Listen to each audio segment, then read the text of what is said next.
So it's just us. Whoa. It's Friday. Bring it in with me, Jarod Hector. I am not joined by Coach David Thorpe. I am joined by Henry Abbott. How are you, sir? I'm okay, but I'm sad for David. We are sad for David, guys. Coach Thorpe's father, Jay Thorpe, passed away. Those of you who follow us on TrueHoop and you listen to all of our episodes and shows, you know that Jay's been battling some health issues for a while, and he did finally succumb. Coach is, with his family right now, grateful for everyone reaching out. And Henry, I know you want to share some thoughts about your conversation with David. I'll just say I've been talking to David throughout, and he's the best thing that happened was like there was some question that they might not be able to visit last night, and turns out all of David and his brothers were able to hang out together outside, and he said it was just the best thing. So that's all you can ask for. And David will be back next week. There's a chance he'll lurk during today's show, he said, but he's obviously got his hands full with other stuff. But shout out to David. For sure. And, you guys, Henry's known Coach Thorpe for a gazillion years. I've gotten to know him really closely over the past few years. Family means more to Coach Thorpe than literally anything in the world. So this is a tough time for him, but so glad he got to spend time with his brothers and his dad last night. Amen. Yep. On to the business of basketball, Coach. Or not Coach, Henry. You can call me Coach. I know. I'm like, lose a lot of games. If you were a coach, Henry, would you have all your statistical data on your clipboard in the middle of the game and you're like, guys, I think we should do this? Sure, I would aspire to that. But the fact is, that's not my skill set. I'm not coaches have to have instantly take a position and then just stick with it. And I'm like, give me 3-4 minutes to sort of see how I feel about it. And then Coach, 4 minutes is a 30-year run. We're getting killed. Yeah. I'm not that guy. Yeah. I've thought about being a cross-country coach. I think I could do that a lot easier. Yeah. Like that, a lot of time to reflect on it when you're guys, do a lap. See? You're a swim coach, That's smart. A little bit more different than swim a lap, but I'm starting out. I'm new. One of my favorite people is Kareem AbdulJabbar. I've talked about him a bunch on this show. Obviously, what he is as a basketball player and what he's done and accomplished, that goes without saying. His Substack is one of the great things that comes out multiple times a week. And he had a recent piece about Novak Djokovic, sports saint or dangerous jerk. And, what I love about Kareem is the clarity in which he speaks and he drives home his points. So if you guys are familiar, Novak Djokovic, he's an anti-vaxxer. And he tried to circumvent that and get his way into Australia to defend his Australian Open title. And every Australian, by the way, has to be vaccinated, which is that's a whole other thing, right? So he tried to circumvent the rules and do something that every other person wasn't allowed to do. Seemingly, he got in, right? Okay, the ministry said, all right, you're in, no problem, cool. And then people were like, well, wait a minute, how is this right? They started doing some digging and they were like, look, your medical exemption, that's not exactly correct, because as we know, unless it's that super, super rare case where it causes clotting, and it happens to people, but it's extremely rare. That's not the case with you. This is someone who just literally wanted to do his own thing and not pay any and not have any consequences. And I love the way that Kareem talked about it. He goes, as this saint strides the earth, saint in quotation marks, he's a bit like a virus himself, spreading dangerous misinformation that helps infect the population, increasing sickness and death among his fellow Serbians and everyone else who looks up to him because he can hit a tennis ball, but doesn't understand the scientific method that ushered in the age of reason. It's another blow to the many exceptional athletes who are both skilled in their sport and responsible community members, and who are worthy of the adulation of their fans. And I just love that about Kareem, because he is someone who excelled in his sport, but is also an educated, reasoned, learned person, right? And who defers to those who have spent their lives studying science, right? No, these people know what they're talking about. I'm going to defer to them. Just like if they were to ask me a basketball question, they would defer to me, right? That's sort of the contract we have in society. Experts in subjects get to spout their opinion. But it's dangerous when people like Novak Djokovic, who is wildly popular, not just in his homeland of Serbia, but around the world, who can go on YouTube and I mean, you got to see some of the things he talked about where he realized he had a gluten allergy because his doctor said, hold a loaf of bread in your left hand. Ah, see, it's weak. What is that?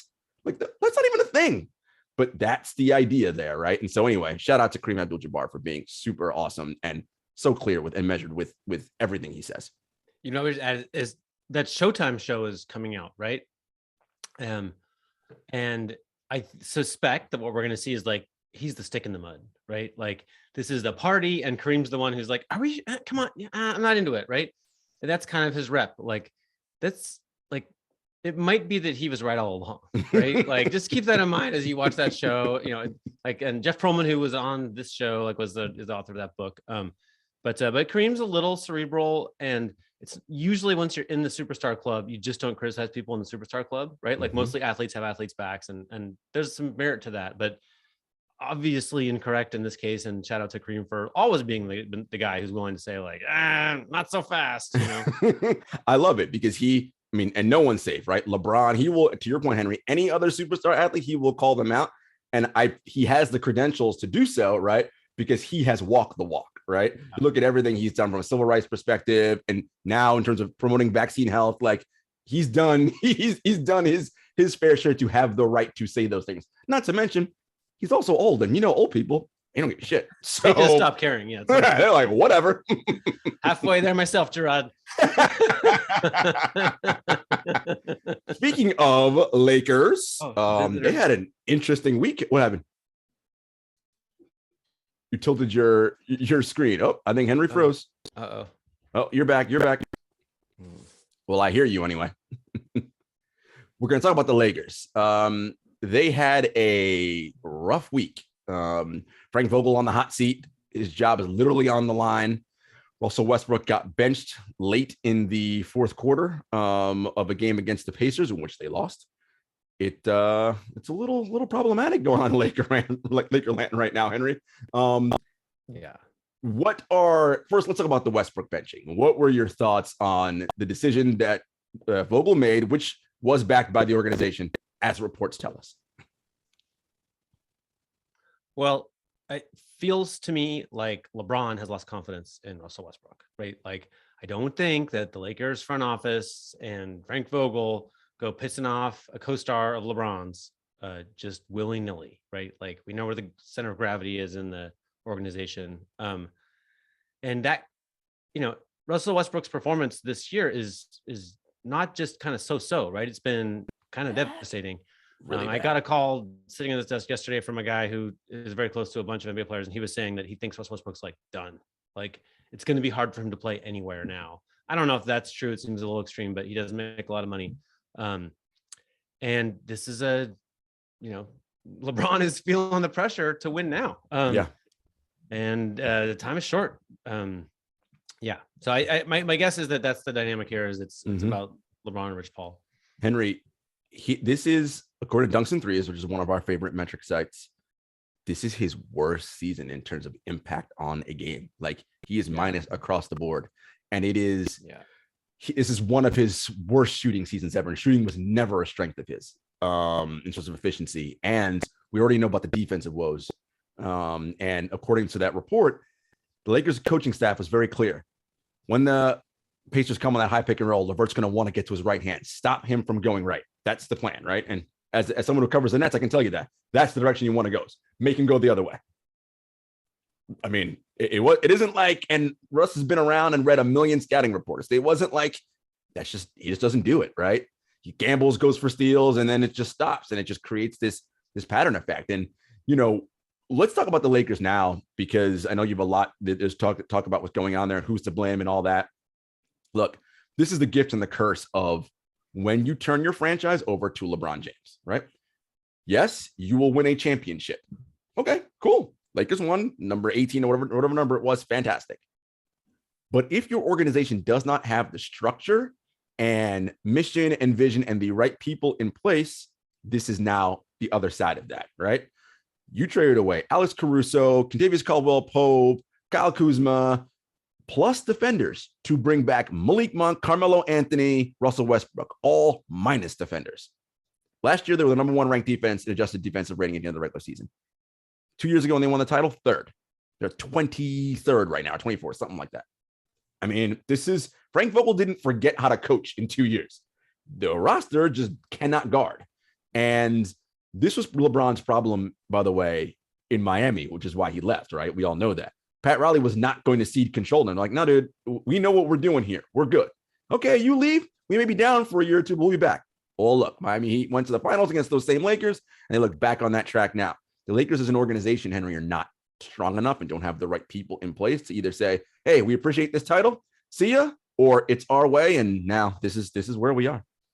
Yeah, so a very plugged in guy told me a few years ago that basically Jeannie Buss has a very hard time trusting or believing in anyone who wasn't in her father's inner circle. So that's why Rob Pelinka is the GM, right? Because he was Kobe Bryant's agent and her father dealt with Kobe Bryant and Kobe Bryant's agent. That's why Magic Johnson got a long run, even though it wasn't working out. This LeBron crew is obviously a different gamble, but that's where I feel like, now we hear Kurt Rambis. Actually, I'm going to read a Harrison Fagan of Silver Screen Roll, just kind of give a little rundown of Kurt Rambis's credentials. Obviously, he played for the Lakers under Phil Jackson, and he coached under Phil Jackson. And then he was the head coach of the Timberwolves, where he had a less than 20% winning percentage.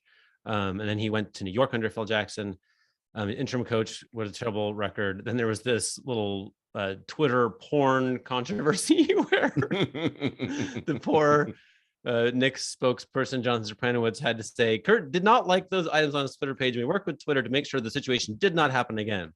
But then who wrote it? Someone in the Sporting News wrote, the likes are no longer there, but the coach still does follow Great Ass Daily on the social media outlet. Perhaps for using the classic I was hacked defense, he should have gone ahead and made sure he unfollowed that account. But here's the deal. Kurt Rambis was part of the classic Lakers.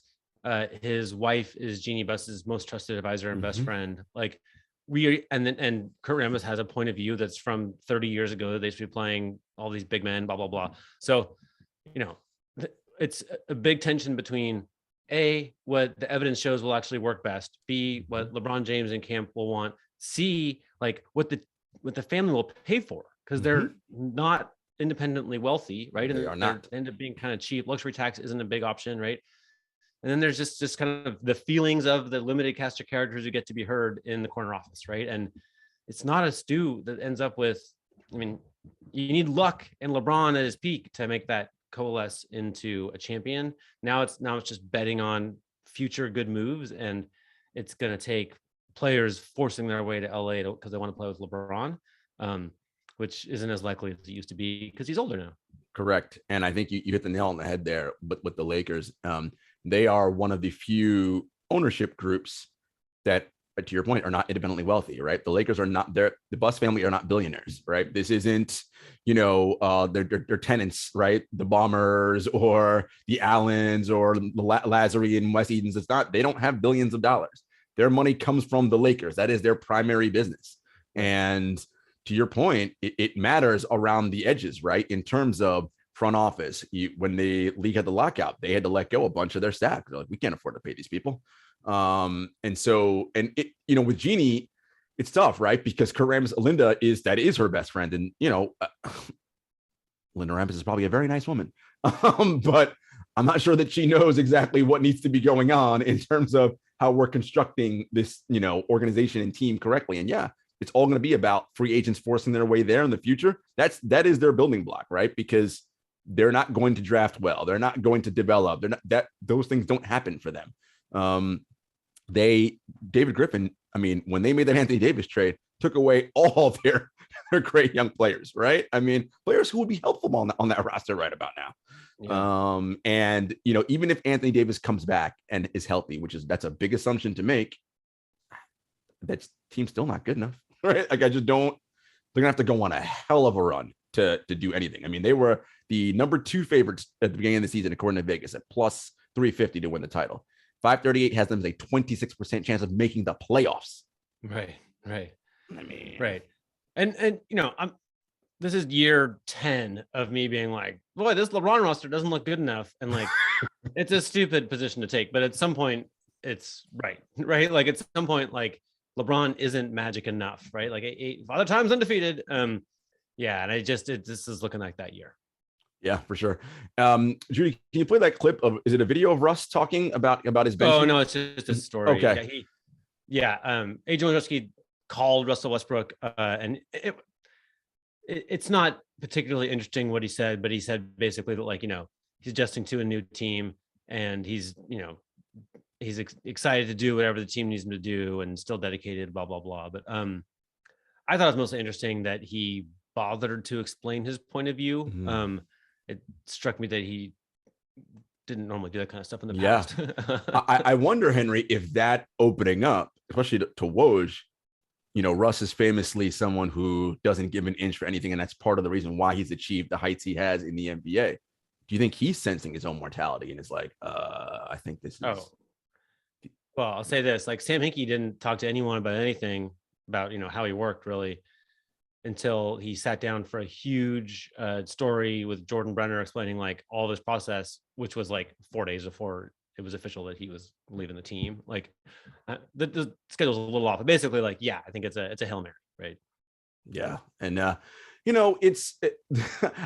titled this episode Age and Hard Truths, right? And this is the NBA, right? Like, you're not going to be great forever. Like, aging happens, and it's hard to win in this league. And there's some real truths that need to be had and said to players, and they have them with themselves, right? Where you realize, I am no longer this guy. I mean, it took Carmelo a couple years, right? And a couple destinations to be like, that ain't me.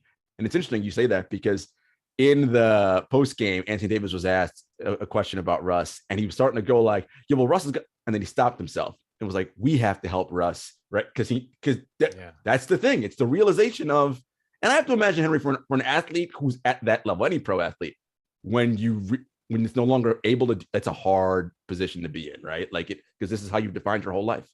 And I'm like, Russ is a great guy. Everybody agrees. Like, he might be right on a lot of these things, right? It might be that he's surrounded by jerks, right? Like, and or that he's been misled or was told he could do this, or whatever, etc. But the fact is, like, and it's selective enforcement. Steve Nash didn't play D either, right? Steve Nash used a lot of possessions. Everyone's like, oh, he's amazing, he's an MVP, right? Like, so that's real. But nevertheless, like, we got to live where we are. The truth is, like, like, that Karis LeVert play isn't going to work, right? You just have to do better if you're going to win a championship.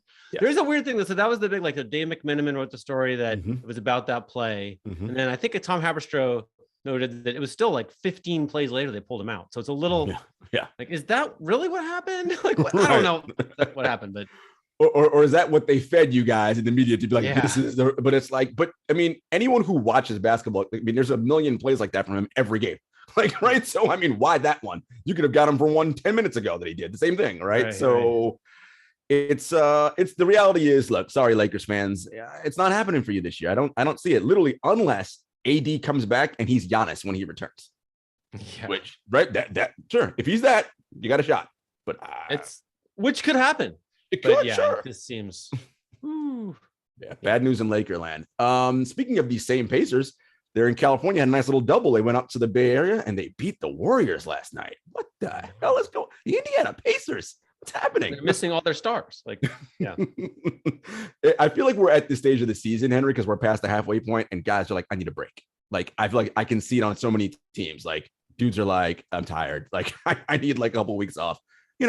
NBA, newsflash. Maybe you guys will play less games. I don't know. Just a thought. There's an article in today's New York Times about how many people have quit their jobs in the last couple of months just because, like, they just can't stand it anymore. Like, I feel exact like, and then you look at Ben Simmons or just like it looks exactly like that. It's like, I'm just tired of my boss, right? Yeah, like, for sure. That's the thing. People don't think about that, right? But the NBA is a job like what we have jobs. You got a boss, whatever, and sometimes your boss is annoying as fuck and you just don't want to deal. Right? Like, and I feel like this is where they are, particularly because it's been 3 seasons compressed together, right? Like that with not its normal breaks, and you had the Olympic year in there. So these guys are like, I mean, I wouldn't be surprised if dudes are even tired of their own teammates. Like, dude, I just don't want to see any of you for like 6 months. Of course they are, right? And by the way, if you say anything about that, you're like the worst guy in the world, right? If you in public, if you're like, like, my NBA life is a little tiresome, it's just like nobody cares. Yeah, right. I tweeted the other night, like, I think Solomon Hill's been traded 6 times in 9 years. And like, Yeah. I don't care what your point of view was on this, but like nobody's happy moving 6 times in 9 years, right? Like he's got a family somewhere. And 100% of the response was just like, whatever, he's an NBA, he's fine. Yeah, no, we assume, they make a lot of money, so they're fine. I'm like, that ain't all there is. Henry, you had a tweet referencing Gary Payton II, whom, by the way, folks, is number 2 in the NBA in defensive estimated plus minus. Holy hell. Okay, that's a little video where he has just dunked on Pacers center Goga Bitadze, and then he just what do you make of that, Jarod? What's he doing exactly? I mean, at that point, he's probably just like, "Hey, little man, that was a great dunk," but like, he's just gotta. So he starts scratching his head, like, "Oh, it's a head scratcher, I guess." How I dunked on you. Right. And then Jordan Poole joins in, also scratching his head in the background. You'll see here. Oh, head scratching, and you can. Goga's like big enough to just devour him and puts his forehead right, slams into Gary Payton's forehead. Maybe like he looks like he wants to eat him, right? He looks like he's gonna eat him. And friggin', and then this is Kevon Looney, who's like, I guess the guy best positioned to like break it up, is just like, just totally like fucking loving it. Like, I mean, Taylor had an interesting comment. The sexual attention was palpable. Listen, when you watch an NBA game, it's a very strange thing sometimes when you see certain plays. You're like, all right, like a lot of men in that room. A lot of interesting things happening, but it is what it is. No, that was a hell of first of all, that dunk by Gary Payton II was whoo. Great. And funny I want to mention something about Gary Payton II really quick. I don't know if you remember, Henry, but during training camp, the Warriors had Avery Bradley up in camp also. And Steph and Draymond and the vets were like, all right, it was down to Avery Bradley and Gary Payton II. Whom do you think the vets wanted? Well, since you're asking it in this intriguing way, I'm going to say Gary Payton.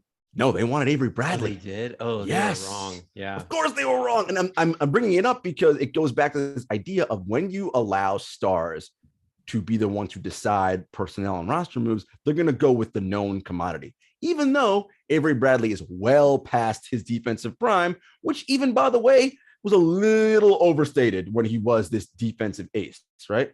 I bet you they want Gary Payton II now, right? I bet you're like, oh, this was a great idea. And the difference there is the Warriors have problems. Dogs are, I get it. I'm with you. 100% agree. When you have a culture with Bob Myers, no, this is what we're doing. You're like, Steph and Draymond, appreciate your point, but no, this is what we're doing. Versus in LA, there is no, it's, no, okay, LeBron, if you say so, we'll go that way. Apparently my dog's about to kill somebody. Well, and the tension of everything is short-term versus long-term, right? Like everybody can play today. Steph doesn't have to manage the salary cap, right? He doesn't have to get them championship possibilities in 1, 2, 5, 10 years, right?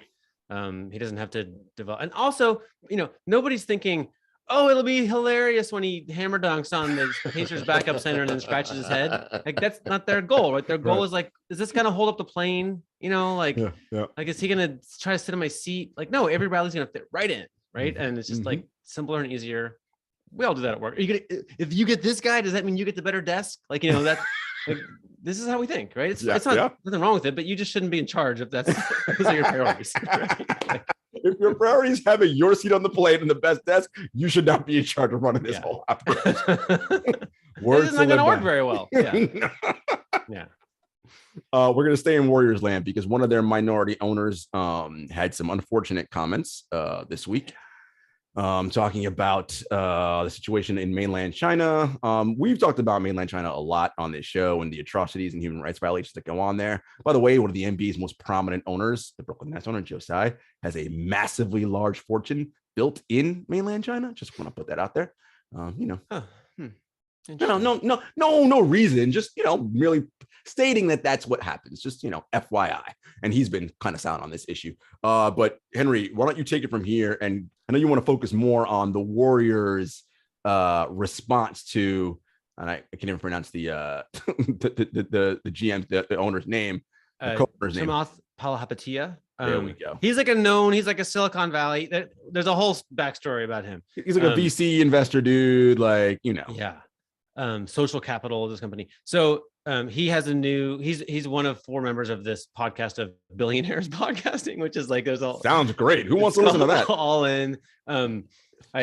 I would like to talk to you more about that another time, but I spent quite a lot of time listening to that podcast and have many takeaways that I'm going to write about it, I think.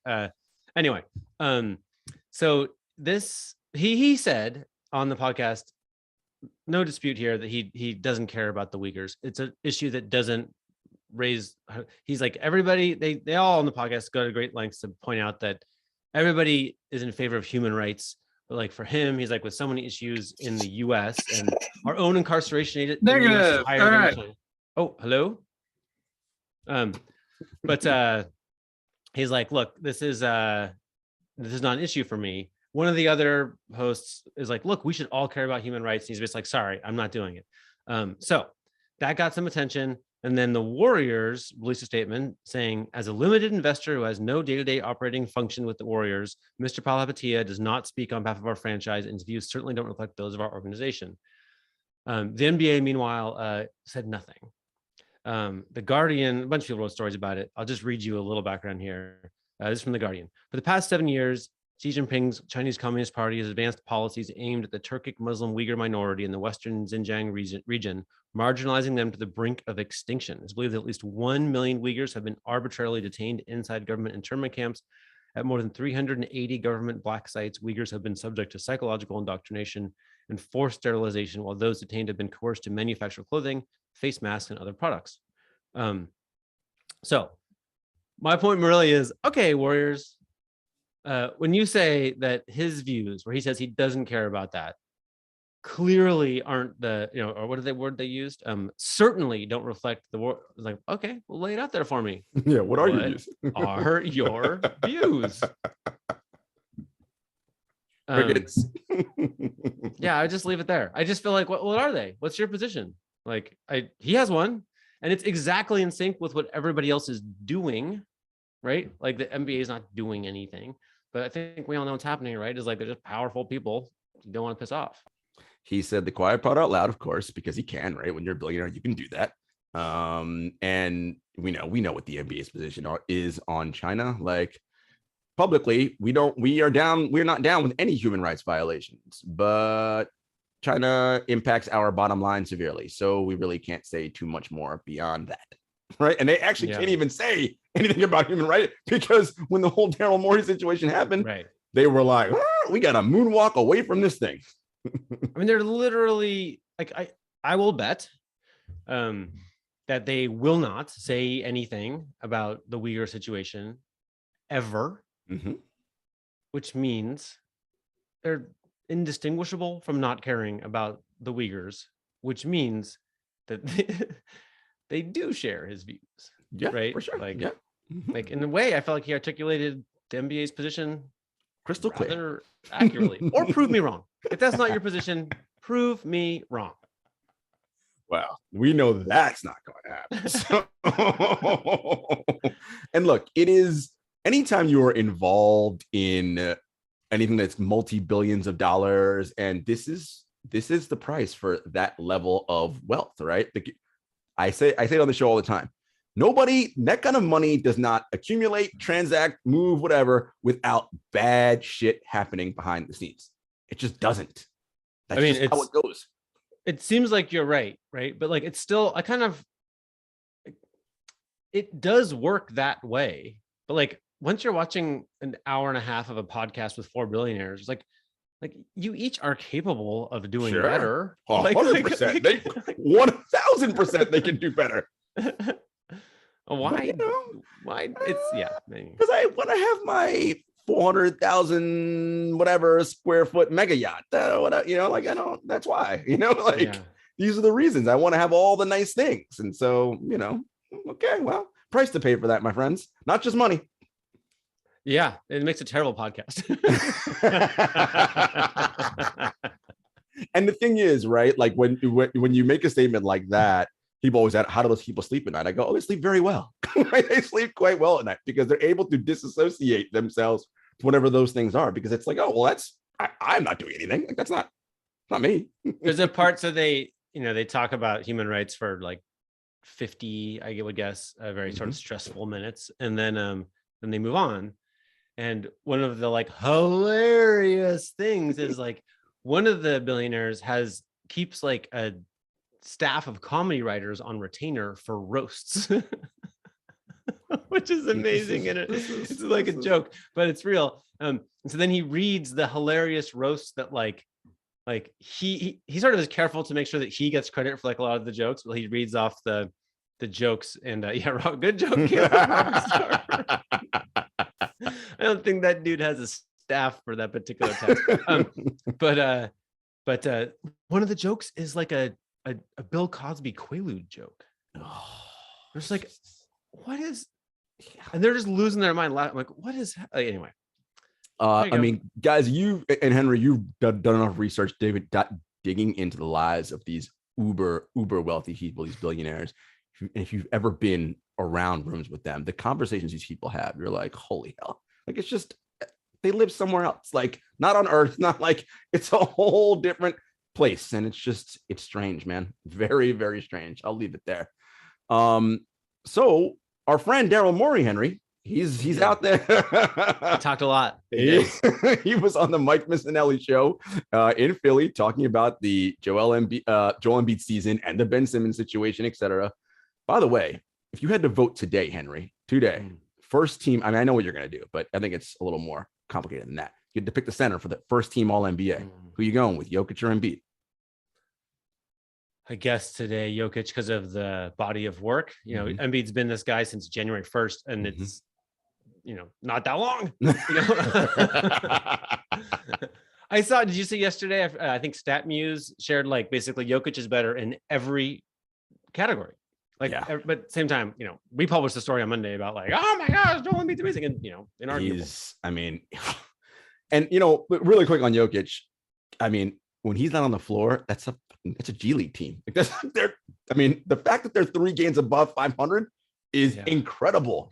He's playing with Campazzo, which, by the way, cute story, book out on him. Not very good at basketball, right? Like, it's just, wow. And for them to be where they are, that's all Jokic, man. So he actually might be more deserving of the MVP this year than he was last year, which is crazy. It's like Kevin Garnett in Minnesota, right? Like, I think he was the best player in basketball, and he was better than when he won a championship, but he just had the terrible teammates. And so you're looking at whatever they want. Like, they made the playoffs now and again, right? Like, and maybe made one playoff run, but yeah, like it's possible. It's just possible to be in this team sport the best player in the world and not winning many games. It's just that's the thing that can happen because your teammates aren't great. I love Caleb. Yes, but is he a hooper? Yeah, that's the question. But is he a hooper, Caleb? We don't. Not a highlight maker, if that's what you mean. Anyway, our good friend Daryl had tons to say.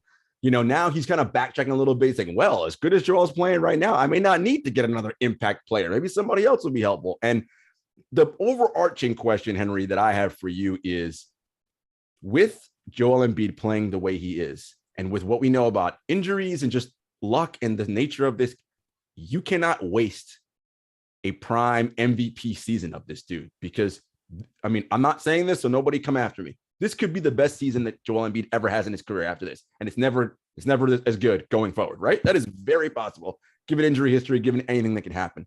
Daryl's whole thing about, you're 5%, you got to go all in. I mean, he's got to make some moves now, right? To get this roster to compete. Well, okay. As you know, I transcribed practically his entire 25-minute talk into our document. And I actually found it is edifying, not a word I usually use, but I think that's the word I want to use. Okay. So Daryl sketches out. First, he says, hey, we don't have to do anything because teams with just their best player as good as Joel's playing right now have won the championship in the past. So that's kind of point number one. But it's not a 5-minute interview. It's a 25-minute interview. And later he expands a lot more. So his really interesting point is, so we could trade Ben Simmons right now for several players, but if one of them isn't better than Ben Simmons or as good as Ben Simmons, then we're taking minutes away from Matisse Thybulle and Tyrese Maxey, and we don't get better, right? So that's the sort of trade now thing. He's like, and when we're doing that, we're also like burning. He uses like we're burning all of Joel's future years because we've given up the one thing that can get us the teammate he needs to really win a championship. He's basically like, look, we can look in Vegas right now. We're the 8th favorite for the championship with Ben Simmons on the court. You know, we're like 2 or 3. Like we need to be 2 or 3 for the many years to come, or I'm not making this deal. And I can go a little further into that is he's saying like, I know that he's a big real plus minus fan. And so in real plus minus, Ben's worth like 10 wins a year. And so with 3.5 years in a contract, that's 35 wins. He's basically, I mean, he didn't say these words at all, but like, he's saying like, I could make a trade to get us like 2-3 wins this year and question mark beyond. He's like, but I need to get a trade that's going to bring us 35 wins. Yeah. Otherwise Joel's not going to get a championship. Right. Like, I thought that was super interesting. He's like, we got to go from 8th. He's like, basically in other point in the interview, he says that he can go from 8th and most likely to win to 6th, which like isn't a good enough return on Ben Simmons. I don't know. What do you think? I mean, that makes sense, right? Like when you look at it theoretically and from that perspective, that is 100% correct. Yeah. 8th to 6th. I mean, if you're the 6th favorite to win, you're probably not going to win, right? Like, but if you're the 2nd, oh, well, now we got a good shot of winning. So there is no trade to get him that 2nd, right? I don't think. I mean, maybe there is, but I can't think of off the top of my head right now with so many teams that think they want to get in there. He said, like, then his other point was, with Joel playing so well, there are more trades that would do that. Right. So this is interesting is, he's like, when he was, playing well, then you need to bring in like a Ben Simmons level player to make them that good. But now that he's playing so much better, like I think he actually said like, before they maybe needed a top 40 NBA player, but now they could bring in like someone who's like about as good as Tyrese Maxey or whatever. And with the right fit, that would actually be enough. So I thought this was interesting. That he's definitely out there. Why is he doing this interview? Right. He's doing it because he's trying to get Philly fans not to like call for his head if he doesn't pull off a deal between now. He's also trying to tell the Kings, the Blazers, the Pacers, everyone else, he's trying to pretend that he's cool with not making any deal, even though an important thing happened in this interview, which is he's kind of stopped saying that their first choice is to keep Ben. Right. Yeah. That's what they were leaking all along. It's like, oh, we just want to keep him. Instead, he got into like, let me find it here. He thinks that he can come back. It's up to him to address Ben's concerns. He's like, a majority of people think that's not possible. And then at some point he just said, we would like a win-win trade, and we like to accomplish that by the deadline. Like, that's just not a thing you say if you really don't intend to trade the guy. Yeah, right? Correct. So I think everything he's done is posturing for the best possible deal, including navigating the Philly fans who might just tire.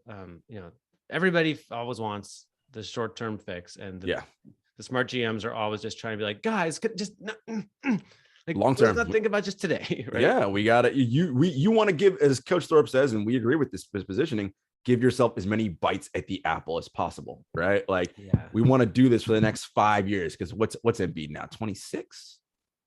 Well, in the basketball years, he's 114.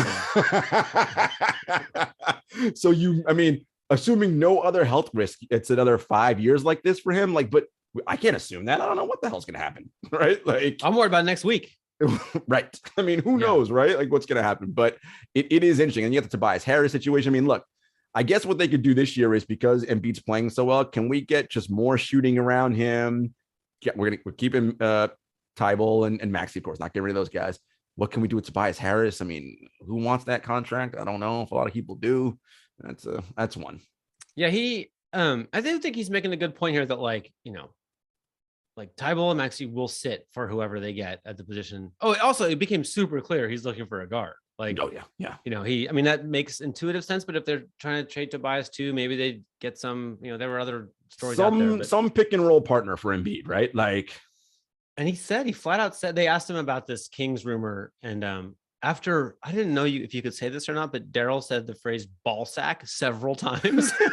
Because he's like, oh, is that the rumor that came from something called ball sack sports? I wouldn't trust ball sack sports. I'm like, oh my God, are you allowed to say that on the radio? I'm not sure. Good Daryl. But he did it. He said it. But he did say he's obviously not allowed to talk about specific players and other teams, but he said that he did think there was a workable deal with Sacramento, which would involve De'Aaron Fox, most likely. But does De'Aaron Fox do it for you? He said with a third team. He said many times I was way to say it'd be a multiple team thing. So true. Okay. Nice, Caleb. New subsidiary, True Ball Sack. Nice. We are gonna make so much money. Oh my God! I mean, you see what's on the internet now? That's gonna make a ton of money. But yeah, not that I don't think De'Aaron Fox is good. I don't know. I don't know if that, like, because if you bring him on, that means Maxey and Tybalt aren't playing, or Maxey isn't playing, right? Do I think De'Aaron Fox is that much better than Tyrese Maxey? Yeah, I'm not sure how it works, but I think that I bet you that Daryl has these things well sussed out, though, right? Oh yeah. He had a pretty good, like, he was like, we have a Ben Simmons hole in our team. He's like, when he's on the court, our defense goes from, when he's off the court, our defense goes from the best in the league to average. He's talking about rebounding. He's like, they're 10th in rebounding with Simmons on the court and near the bottom of the league without him, etc. So, like, the problems they're trying to solve are defense and rebounding and playmaking, creating for others. Who's that? I don't mean they have a 6'10" defensive rebounding playmaking elite and transitioning size hole on their roster. Who can, let me just go find someone to fill that hole. Like, that's not a thing, right? They don't. And remember I said all the way in the beginning, when you have two all NBA level guys on your team, I know we're past that now, but breaking them up is just hard. It's just, you don't get those guys. They're not around. And this is what they're all seeing, right? How do I replace all of that? You don't, right? Like, that's the thing. You don't. There's a little story that I just was like struck by. When I was a young NBA writer, the Nets traded for Jason Kidd, and Lawrence Frank was the coach, and he just kind of had like an all business personality around the media, right? Like, he was, pretty bossy, knew what he was going to do. Like, he wasn't all touchy feely. And then one day, Jason Kidd's then wife, Jumana Kidd, comes in to practice, and practice ends. Lawrence Frank goes over there and he's like, oh my God, it's so great to see you. Like, and it was just I was like, what?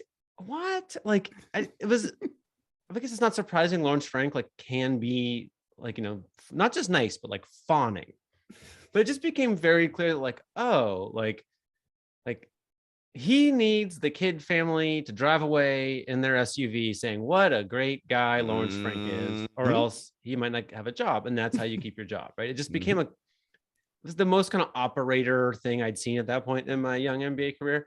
And I'll just point out that Daryl Morey started this interview with, wait, I wrote it down here. Let's see. We're all seeing greatness. He's talking about Joel. We're all seeing greatness in a person who's a special person as well. And it's like, that's not the rep. That's not. Ben Simmons disagrees, folks, Henry just gave you the 101 on the NBA. And if you have not realized that by now, this league is all about job protection. Everyone who has a job in the NBA, that is their sole goal when they wake up in the morning. How do I keep my job? Not how do I make the team better? If that's a byproduct, great. But ultimately, how do I stay exactly where I am?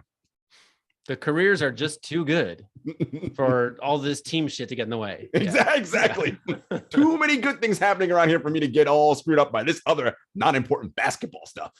And frankly, part of that is why I like plus minus stats. It's like, when you get out there, do good things happen for your team? Like, okay, let's celebrate that. It's a little better than the whole points thing, which goes to the chucker, which goes to the chucker. Henry, speaking of Philly, rumors swirling. James Harden didn't sign any extension in the offseason. Everyone's saying, could he want to get his way into Philly? We know that Daryl, that's a bromance if there ever was one. He loves him some James Harden. What do we think about that? You can't ignore it, right? Like, it's definitely a possibility. But oh gosh, what are the odds that Joel Embiid and James Harden are both healthy through a whole playoffs? Like never. like it's right. Like Yeah. Daryl's not stupid. I mean, there's definitely a chance they end up together. But if that's your one and only star to pair with Joel, like I'm nervous. I would be nervous too. I mean, Harden had that stretch in Houston where he had, if not number one in the league in usage, he was top 3 in usage every season, right? Oh, I mean, and it was great. He was the Iron Man regular season, but we saw that wore him down come playoff time.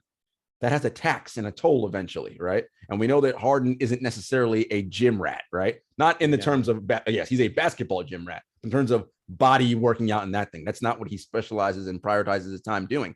We're seeing the back end of that now, right? A friend of mine said he's like a football running back now. Like you see it, right? All those hits and miles now in yards.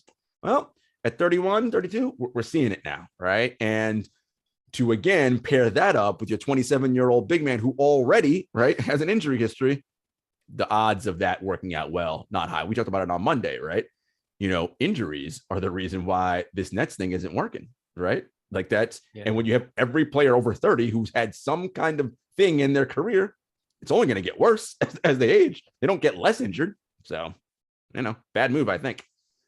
Yeah, this is I think I did a little homework at the beginning of the season when the Lakers put their team together. It was like players over 31 are almost never elite, right? There are few, but I forget the percentage, but it's under 5, right? Now we're talking about the players in that exceptional category, but the odds are still the odds, right? And I don't want to predict anybody's minds. And actually, to be honest, you know, I remember like Rasheed Wallace, like famously didn't work out in the offseason, didn't touch a ball, blah. And then he got a certain age and he did, right? And he won a championship in Detroit. And like, you know, I think like James Harden's perfectly capable of the work that is required here. And he's mastered a lot of things that take a lot of dedication, right? Like the way he draws fouls is work, people. Like you got. By the way, with the new rules, he's still drawing fouls, folks. Still up to 10 trips a game to the line. So the rules haven't affected him. Like he shoots, that's time in the gym, right? Like I think if it's clear to him what has to be done to win, like I suspect that he can do differently in the future than he has in the past, right? Like, that's it. He's not showing up looking like LeBron, you know. No, that's.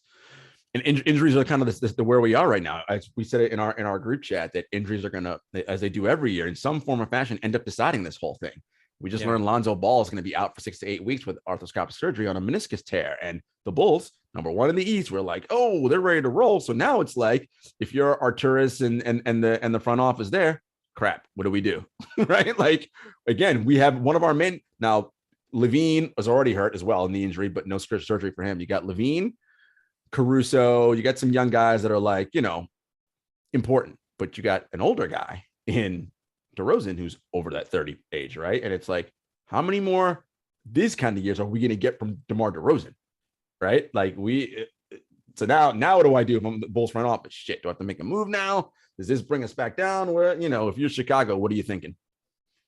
Well, nobody can withstand this, right? Like, it's not an anomaly that some of your stars are out injured, right? Like according to some experts, it's a 100% injury league. So, I mean, I think the move, I'll stop saying it at some point, but like, I think you just sit your stars programmatically, like Kawhi did a few years ago, and just have them play twice a week and just absorb Stephen A. Smith yelling about you every week. Like that's the cost of it, right? Like, and people will think you're somehow doing some weird alchemy or cheating, but I think that's the only scientific based answer I know. So yeah, no, if you're the Bulls, like, okay, let's recap. They have the best off season of anyone, basically doing a bunch of things that people didn't think were great, and they were right. Like, are they really going to backtrack that now? Yeah, like, I mean, they can't now, right?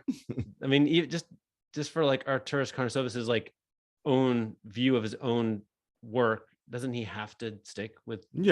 They ride it out, and they hope that over the 2 weeks they can manage without Ball, right? Like they manage without Caruso. It's a different kind of thing without Ball, though, right? Yes, the defense. But like Ball is the ball handling.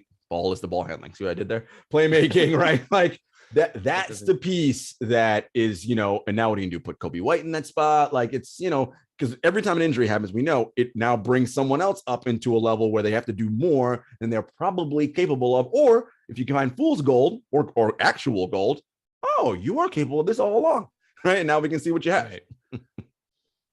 So that's, I mean, Kobe White, I guess the limiting factor is his defense, right? But like, let's see what you can do, right? Mm-hmm. This is your chance. Here's your big moments. Let's see how you can prove us wrong. Yeah. Hey, Randy, this is the next portion of the show where we talk about, we're not going to talk about them losing to the Pelicans. I mean, that was, look, shit, it happened, right? Knicks aren't good, but the Julius Randle season kind of not even regressed to the mean. I mean, last year is seeming like that was the outlier, right? Like, well, I don't know if he's going to have a season like that again. It was a weird, I didn't watch the whole game. I watched chunks of it, but I'm under the impression the Knicks got blown out at home by the Zionless Pelicans. Is that what happened? That's pretty much what happens. Pretty much. Booze and stuff. Mm-hmm. And then, but Julius Randle, 4 points, 1 of 7 from 2, 0 of 2 from 3. That's 3 turnovers. That's not great. No. For a guy who can whose skill set is he can bowl his way into a decent shot attempt against any defender, right? The shooting numbers are interesting because last year most of that season was played without fans, right? This year, by the way, according to Basketball Reference, worst 3-point shooting year league wide since what was the number, early 2000s. The 3-point shooting is down.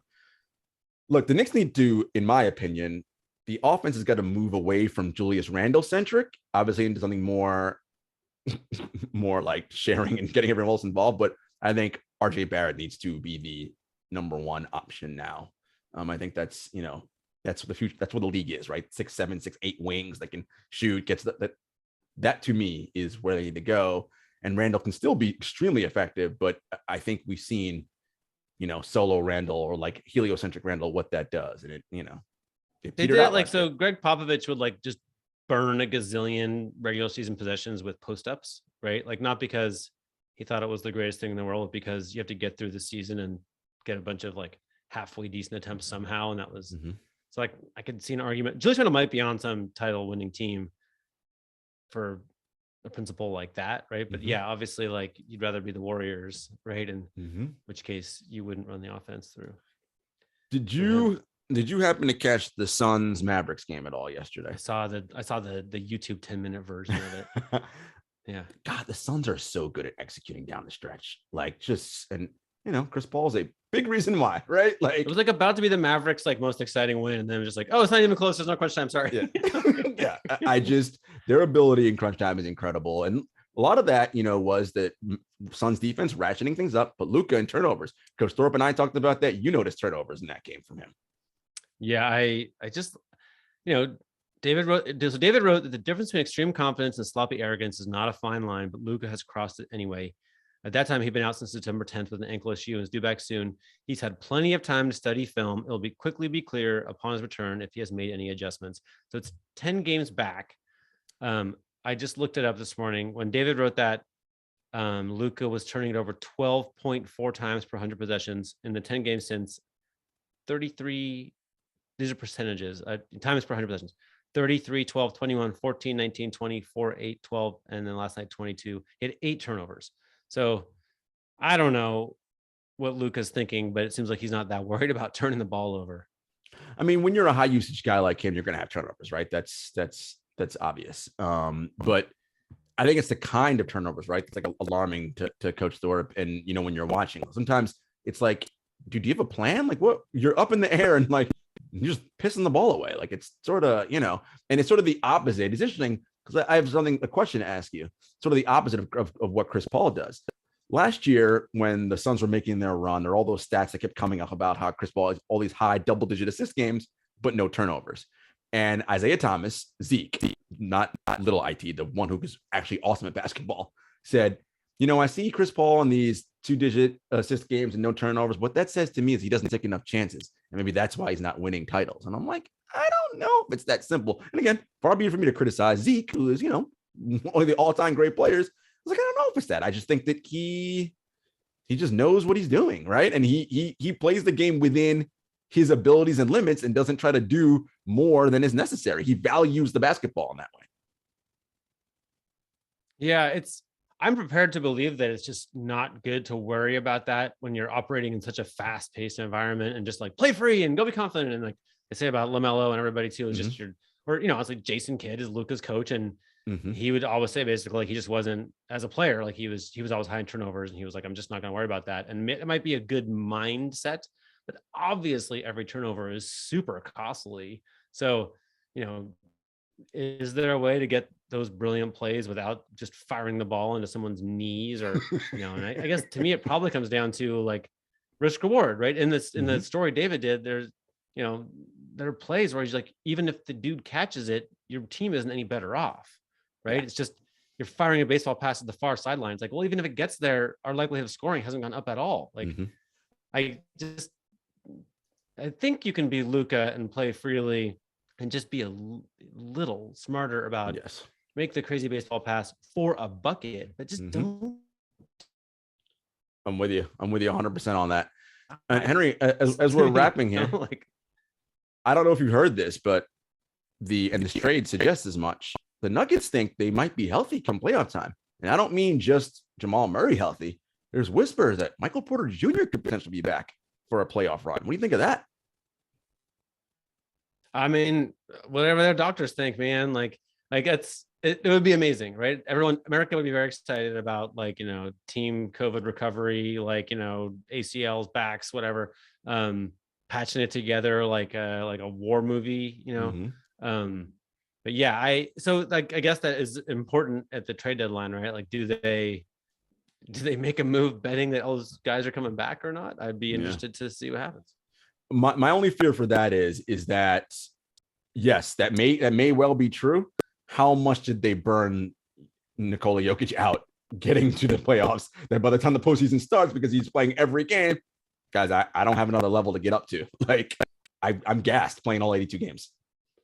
Yeah, he looks, and honestly, he's like, I've never seen a player who looks so tired in the playoffs, right? Like, there were times where he's just like walking and whatever. So, but again, can't you just reducing your likelihood of winning like maybe 8 games over the second half of the season to just sit him?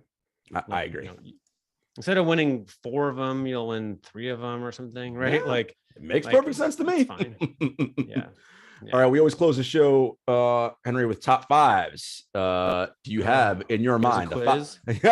Yes, I know, no quizzes, but the 5 best teams in your mind in the NBA right now, today? Oh my gosh. Okay. Suns, Warriors. I'm looking at a list of teams by luck. Suns, Warriors, definitely. Bucks, Heat, Nets. Oh, pretty good. So I'm going to keep the Nets out of my top 5 for now because, they're doing their where we don't care thing. I'm going to go Bucks 5, Grizzlies 4, Heat 3, Warriors 2, Suns 1. And Henry, like, to me, God, the Suns are really trying to, like, I feel like no one's talking about them. Like, I feel like they're pissed they didn't win the finals last year. Like, we were up 2-0, like that. Everyone thinks it's a fluke. I don't think it was a fluke, friends. Like, this is legitimate. Like, they're very good at basketball, and we are seeing again in crunch time. There is no team better in the NBA than the Phoenix Suns on both ends of the floor. They just execute, man. Like, and that's the playoffs, right? Who can execute down the stretch? That's who wins. I don't care about your gambling returns, but like, I think we said on the show at the beginning, they're like, whoa, it's crazy that the Suns are they're like middle of the pack. Okay, now they're just barely nudged ahead of the Lakers as the 4th most likely to win the championship. Like, once they've won the Western Conference, the odds will be a lot tougher. Like, if you're a gambler, it is still time to buy the Suns. Folks, I told you, Suns, whatever. I told you beginning of the season, folks, when they're plus 1,200, put that money in now. They're plus 800 now. Yeah. You're still making money. Make that bet now. Hell, hedge it. Yeah. Put another 100 on the Bucks. They're plus 700. You're hedged. Like, I mean, And somehow the Nets are still like heavy favorites. It's like plus 250. That's the gambling favorite still. Yeah. What do you think about that? I mean, that's Vegas and the public saying, yeah, but if those 3 dudes play basketball, I can't see anybody beating them 4 times out of 7. And that probably remains true. However, We have not seen that over, right? All three of them have not played over a long stretch of time. Well, and betting seems to be all like the way that bettors work in the market seems to always be about superstars, and who wins the championship is almost always about superstars. But like, you know, the Suns are here to prove you wrong. 100%. Folks, that was another rousing edition of Fridays with me and not Coach Dorp with with Henry Abbott. Have a safe weekend, everybody, and we will see you on Monday.